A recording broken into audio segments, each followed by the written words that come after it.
In this tutorial, we are going to learn how to do a client-server chatting UCP UDP protocol. For the UDP protocol in Java, you need the datagram socket and datagram packet. Datagram socket is the predefined class in the Java library.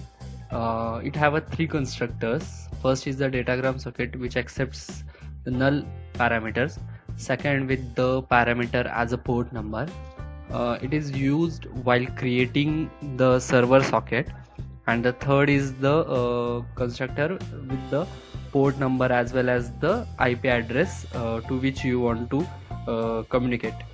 And to transfer the data, you need to create a datagram packet constructor or the object of datagram packet class.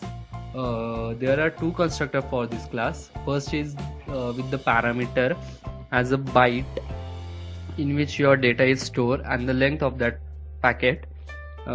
This is used when you want to receive from the server or the client, and when you want to send the data, you need to use the second this constructor where the parameters are the byte data and the length, the IP address to which you want to send, and the port number.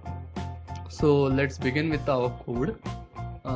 First of all, I will explain the client side code, and then we will look at the server side code.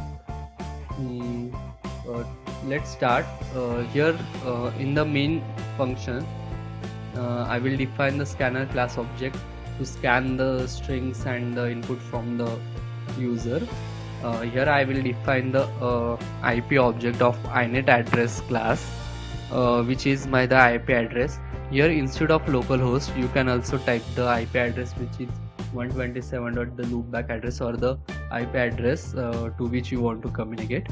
Then I will create the datagram socket for the client, and the parameter will be null, cause while transferring the data I will I will pass the port number, so no need to mention that in the client side. But one note, but in server side we have to pass the port number, as the server will create the socket. The port number must be mentioned in the server side. So I will take a while loop, as I want the continuous communication between server and client. First of all, my client will send the message, then server will reply to it. This is like my code. While transferring the data in UDP, your data format must be in the byte format. So for that I am declaring this to byte array, send buffer and the receive buffer. Here I will accept the data from the user in the client data string. Then I will convert that data into byte format. As my data receive is in the string format, I need to convert it into byte format by using the function getBytes. Now my data is ready and I want to send it to the server side. So for that I will create an object of datagram packet, which will include my data and the other information like the port number of the server and the IP address of the server. So here is the constructor. In this constructor, the first parameter is the byte array in which my data is stored. Second is the length of that data. Third is the IP address. This IP address is the object of inet address, and the third is the port number. So to send the data, I will simply use the object and the function send, in which I will pass my packet. So client socket dot send packet. Now my packet will be sent to the server side, and let's have a look how the server will receive. The declaration at server side we will declare the same things, the datagram socket for the server socket, and we have to mention the port number here. The port number on the server side and client side must be same. The scanner class object scan sc for the scanning, and the third these two parameters, the receive buffer and the send buffer, this is also in the byte format. Now to receive the data sent by the client, I will declare an object receive packet of datagram packet class, in which I will receive the data in my byte format receive buffer, and I have to also take in consideration the length of the data. So it will be automatically transferred and I have to take it. And this is my object creation. Now I have to receive that with the receive function. So the server socket dot receive packet. The server socket is an object of datagram socket class, so that socket will receive the data sent from the client and it will store it in the receive packet, means that the packet. Now to get the IP address and the other data from the packet, I will first of all I will get the IP address from which IP it is coming. So inet address equal to means inet address IP equal to receive packet dot get address. This is the predefined function get address. It will return the address from which the client address. The second one is the get port. It is in int format as the port number is our integer. Get port function will return me the port number. Now I want to, as my data sent from the client is in a byte format, I want to convert it into string format to display it.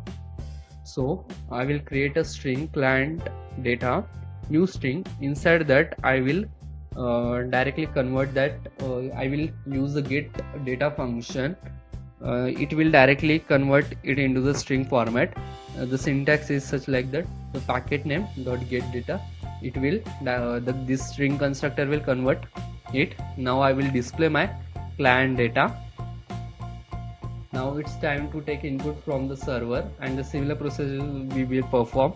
We will take it into a string, then convert that string into the byte, and then byte will be the sent through to the client by using the same things. The first we will create the send packet of the datagram packet class, and then we will send it in the send buffer through the send buffer, and second parameter will be the length, third will be the IP address, and fourth will be the port number. As I am passing here these objects, we have collected these two information from the receive packet, because we have to reply to the same client from which we have received the request. So I'm getting that from the receive packet itself. I'm not mentioning it here. And then I will send the packet by using this send function.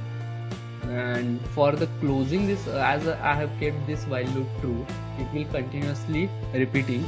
But to close the code or close the while loop, I will use a condition. If the server data is means if client said a buy, then I will compare. Here I will compare the server data. If the client says buy, if the server says buy, then my loop will be break and the server socket will be closed. Similarly here, if my client says the buy, my loop will be closed. My loop will be the break and the client socket will be closed. Let's perform this code. For that, as it's in NetBeans, I am creating both the files in the same project. I will run each file separately. So right click on server, run file. Similarly client.java and run file. Just a second, it will run. Okay, the client has started running and here is the server running.